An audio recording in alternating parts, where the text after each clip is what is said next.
Oi gente, tudo bem com vocês? Bem-vindos ao Remodelado à Luz da Bíblia, e no vídeo de hoje vamos dar início a mais uma série aqui no canal.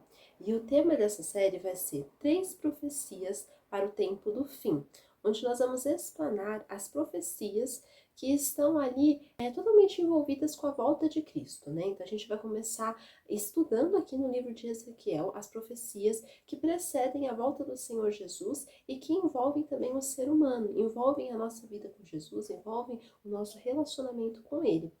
Né? Então a gente vai começar a estudar hoje sobre o chamado dos gentios e o juízo das nações. Mas antes, vamos começar?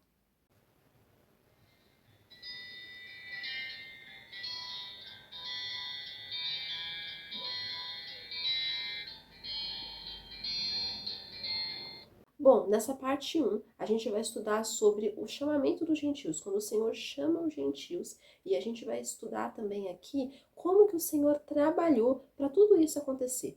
O que aconteceu para Deus chamar cada um de nós que não era do seu povo, que não eram judeus, para fazer parte da aliança que ele já tinha instituído com Abraão, Isaque e Jacó. Mas antes, vamos ler os versículos. Fui buscado pelos que não perguntavam por mim. Fui achado por aqueles que não me buscavam. A um povo que não se chamava do meu nome, eu disse: eis-me aqui, eis-me aqui. Estendi as mãos todo dia a um povo rebelde, que anda por caminho que não é bom, seguindo seus próprios pensamentos. Povo que de contínuo me irrita abertamente, sacrificando em jardins e queimando incenso sobre altares de tijolos. Que mora entre as sepulturas e passa as noites em lugares misteriosos. Come carne de porco e tem no seu prato ensopado de carne abominável. Povo que diz: fica onde estás, não te chegues a mim, porque sou mais santo do que tu. És no meu nariz como fumaça de fogo que arde o dia todo. Eis que está escrito diante de mim, e não me calarei, mas eu pagarei, vingar-me-ei totalmente das vossas iniquidades e juntamente das iniquidades de vossos pais, diz o Senhor, os quais queimaram incenso nos montes e me afrontaram nos outeiros. Pelo que eu vos medirei totalmente, a paga devida às suas obras antigas. O primeiro ponto que a gente pode perceber aqui dessa profecia, né, desse chamado dos gentios, onde o Senhor ele coloca esse chamado para nós e o juízo também das outras nações. A gente percebe a graça e o favor imerecido. Deus concedeu a nós, os gentios, a sua graça, mesmo imerecidamente, e nos tornou participantes da aliança que ele tinha instituído já com os patriarcas e com o povo israelita. Então a gente percebe que antes era um benefício exclusivo dos judeus. A misericórdia, a graça de Deus, o favor imerecido, eles não existiam. Então o Senhor já tinha separado aquela nação, Israel, para servir de testemunha às outras nações, das obras de Deus, daquilo que o Senhor já tinha operado, daquilo que o Senhor já tinha ministrado, falado. Então eles iam ser luz para as nações. Só que eles pecaram. Eles começaram a adorar ídolos, eles começaram a adorar imagens de escultura, eles começaram a fabricar ídolos, começaram a sacrificar os seus filhos. E aí essa aliança que Deus tinha instituído com eles foi quebrada, né? Não por Deus, mas por eles. Então o Senhor, depois de muitas misericórdias, muito favor ali sobre a vida deles, o Senhor fala: não, então eu vou instituir a minha aliança com os gentios agora. Então agora eu vou abrir toda essa aliança que eu tinha exclusivamente com vocês para todas as nações. E a gente percebe muito isso quando a gente estuda esse texto. E a gente tem que dar graças a Deus, graças ao Senhor, ao sacrifício de Cristo por isso. Porque foi por intermédio do sacrifício do Senhor que nós fomos feitos coparticipantes da mesma aliança. Então nós temos esse privilégio de ter sido chamados por Deus para viver esse propósito, para sermos escolhidos por Ele. E isso fica muito claro quando o versículo diz: fui buscado pelos que não perguntavam por mim, fui achado por aqueles que não me buscavam. A um povo que não se chamava do meu nome, eu disse: eis-me aqui, eis-me aqui. Então antes nós não chamávamos por Deus, nós não clamávamos a Ele, nós não tínhamos essa intimidade com Ele, mas depois nós somos feitos coparticipantes dessa aliança. Nós somos agraciados com a graça e a misericórdia do Senhor. Então que todo dia isso venha a ser motivo de gratidão nos nossos lábios, porque Deus nos concedeu esse favor, esse sacrifício de Cristo. Outra coisa que nós vemos também é a misericórdia, quando o versículo diz: estendi as mãos todo dia a um povo rebelde, que anda por caminho que não é bom, seguindo os seus próprios pensamentos.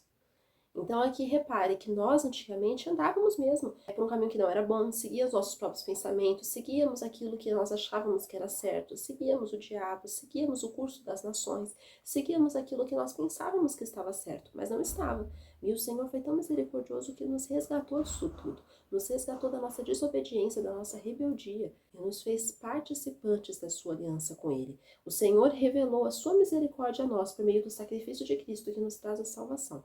Pois só por meio do Senhor Jesus nós temos essa salvação, somente por meio do Senhor Jesus nós temos essa graça, esse favor, essa misericórdia.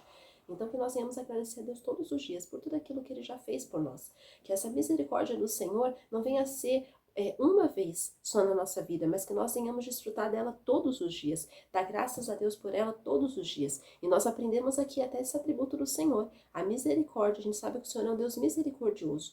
A gente sabe que o Senhor chama a todos nós para desfrutarmos de um relacionamento com Ele, onde Ele quer que nós venhamos ser os seus filhos, onde Ele deseja que o ser humano venha se aproximar dEle, porque Ele mesmo fala que aquele que vem a Ele, de maneira nenhuma Ele vai lançar fora. Então que nós venhamos realmente nos aproximar do Senhor todos os dias, porque Ele é misericordioso. Mesmo quando nós não clamávamos por Ele, quando nós não conhecemos a Ele, Ele já estava demonstrando a sua graça sobre as nossas vidas. E nós vemos também a situação espiritual nacional, quando diz assim: povo que de contínuo me irrita abertamente, sacrificando em jardins e queimando incenso sobre altares de tijolos. Então a gente percebe aqui que antigamente era assim mesmo. O povo judeu se desviou por causa disso, porque foi no curso das outras nações, né, sacrificando ali nos altares, fazendo ali as mesmas coisas que os povos faziam. Então, em vez de eles serem luz para as nações, eles seguiram o curso dos outros povos. E a gente percebe aqui que Deus revela a situação espiritual de toda uma nação a Isaías. Aqui percebemos quão pecadores éramos antes de aceitarmos a Cristo e sermos transformados. Então a gente percebe aqui que esse era o nosso passado. Nós fazíamos coisas que não agradavam ao Senhor. Nós fazíamos coisas que provocavam Ele de contínuo, porque o Senhor é um justo juiz também. E todos os nossos pecados, eles fazem guerra contra Deus, contra a santidade de Deus. Então a gente percebe que essa situação espiritual nacional, mundial, melhor dizendo, é uma coisa que foi muito revelada aqui para Isaías e a gente vê na palavra. Por isso que nós devemos nos distanciar desses pecados. Pedir: Senhor, me lava, Senhor, me liberta. Eu quero ser uma pessoa transformada pelo Senhor. Eu quero realmente ter uma vida transformada, né? Porque Deus nos tira dessa parte do lamaçal, do pecado, mas Ele quer nos constituir ministros seus, reis e sacerdotes, para sua honra e para sua glória. Pessoas que são continuamente transformadas por Ele, que têm esse espírito mais parecido com o dele, que tem um coração igual ao dele. E a gente percebe também a rebeldia contra o Senhor e aos seus mandamentos, quando o versículo diz: que mora entre as sepulturas e passa as noites em lugares misteriosos, come carne de porco e tem no seu prato ensopado de carne abominável. Então a gente percebe aqui que quando não obedecemos ao Senhor, estamos nos rebelando contra Ele. Agora, se um indivíduo provoca o Senhor, a ira do Senhor, né? Se um indivíduo provoca toda essa ira, imagina uma nação inteira andando em desobediência. Então, o Senhor, Ele faz a gente sair desse lugar, né? Quando a gente quer também, quando a gente aceita esse convite, Ele quer que a gente saia. Mas a gente também precisa fazer a nossa parte, querer nos distanciar dos velhos hábitos, dos velhos costumes, daquilo que a gente acha que é certo, mas na verdade não é, daquilo que nós estamos muitas vezes sendo enganados, equivocados, andando na nossa desobediência, na nossa rebeldia. E o Senhor quer nos resgatar disso. Quando a gente lê até nesse versículo a carne de porco, porque a gente sabe que no passado, no Antigo Testamento, era-se lei que não poderia se comer essa carne, né? Então o Senhor estava ali falando que esse povo, ele fazia aquilo, né? Tanto os gentios, tanto até os judeus. Eles faziam, os desobedientes faziam isso. Mas hoje nós sabemos que nada daquilo que o Senhor já fez puro, não é para a gente deixar impuro, né? Ele diz isso para Pedro, quando ele tem aquela visão. Quando ele vê os céus, né, abertos, descendo em um lençol. Então a gente aprende isso, a gente aprende não ir com as nossas próprias ações, provocar a ira de Deus, mas sermos fiéis e obedientes a Ele, porque a rebeldia contra o Senhor e seus mandamentos só traz destruição para a alma humana. E a gente percebe aqui também a soberba e a falsa santidade, quando o versículo diz: povo que diz, fica onde estás, não te chegues a mim, porque sou mais santo do que tu. És o meu nariz como fumaça de fogo que arde o dia todo. Então a gente percebe aqui que o Senhor, Ele mesmo fala que aquele povo era hipócrita, porque aquele povo queria ficar ali falando: olha, você não chega para perto de mim, eu sou mais santo, eu sou mais santo. Só que na verdade eles não eram mais santos. Na verdade eles não estavam tendo uma vida irrepreensível. Eles tinham os pecados deles, só que escondido. Aqueles fariseus e escribas no tempo de Jesus praticavam essa falsa santidade, essa falsa religião. Por fora pareciam santos, mas interiormente eram sepulcros caiados. Como o Senhor mesmo fala, por fora vocês estão ali bonitinhos, né? O sepulcro, quando você vai ali, ele tem, né, alguns, tem aquela lápide, aparentemente tem aquele gramadinho, mas quando tá por dentro é um lugar de morte, é um lugar de sepultura, é um lugar ali de podridão, é um lugar que os vermes estão ali corroendo aqueles restos. Então, que a gente não venha a ser assim, mas que a gente venha a ter um interior transformado por Jesus. E isso não é algo que a gente consegue de nós mesmos, porque de nós mesmos nós nada podemos fazer. A gente não tem o poder de se purificar nós mesmos. Mas quando a gente pede a intervenção de Jesus, pede o perdão dele e pede para que ele nos ajude, nos lave com o sangue dele e nos capacite, ele faz a obra, o Espírito Santo trabalha em nós. Então, que nós venhamos ter realmente esse coração humilde, não ter essa soberba. Nós vemos também a provocação contra Deus, quando o versículo diz: povo que diz, fica onde estás, não te chegues a mim, porque sou mais santo do que tu. És no meu nariz como fumaça de fogo que arde o dia todo. A gente percebe aqui que aquele povo também, ele provocava Deus, na ira dele. Então ele falava, o Senhor falou assim, quando vocês fazem isso, vocês estão me provocando. Vocês estão provocando a minha ira contra vocês, vocês não estão me agradando. Quantas vezes nós estamos achando que nós estamos conseguindo o favor do Senhor, a misericórdia do Senhor, e na verdade nós estamos desagradando a Ele e atraindo ira sobre as nossas vidas. A soberba e a falsa santidade são provocações contínuas contra Deus, pois a soberba precede a queda, e foi o mesmo sentimento que Lúcifer teve.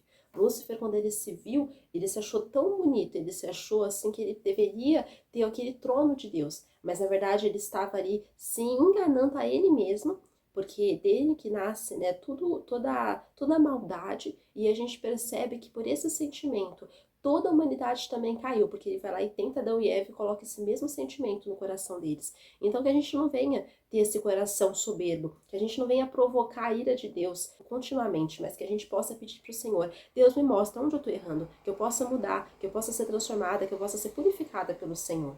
Que é isso que venha a ser realmente a nossa lâmpada na vida cristã, a palavra de Deus. Então outra coisa que nós vemos também é a memória e o juízo, quando o versículo diz: eis que está escrito diante de mim, e não me calarei, mas eu pagarei, vingar-me-ei totalmente. Então a gente percebe aqui que o Senhor fala, eu não vou me calar, eu vou me vingar de tudo aquilo que vocês estão fazendo, eu sou o justo juiz e eu vou fazer a justiça verdadeira.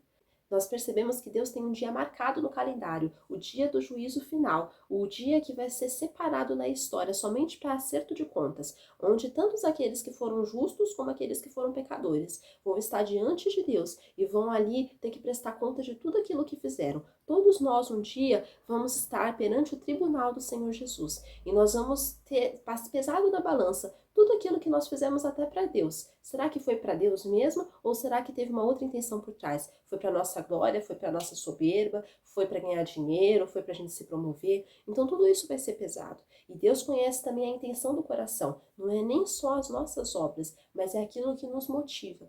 Então nós precisamos ter sempre esse discernimento, né? Sempre pedir, Senhor, me mostra, porque eu não quero ser achada em falta no dia do juízo. Que o Senhor me mostra onde eu estou errando agora para me consertar. Porque eu não quero chegar lá achando que eu vou entrar de boa e, na verdade, ter uma amarga surpresa. Porque naquele dia não vai dar para voltar atrás. Aquilo que já foi estabelecido já foi e não dá mais para voltar.